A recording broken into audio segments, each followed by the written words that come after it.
Hi folks. Hey, you want to know one of the first flowers that come out? It's a common ornamental plant that's planted all over the United States, especially the eastern United States. It's a Forsythia plant.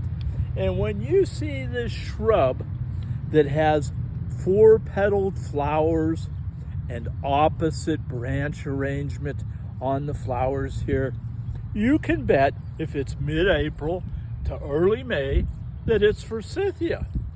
Now, Forsythia can take over an area, but it has benefits also. And it can cure rashes, help with your heart, and help maintain your blood pressure. Sign up for my subscription. This is a Mose.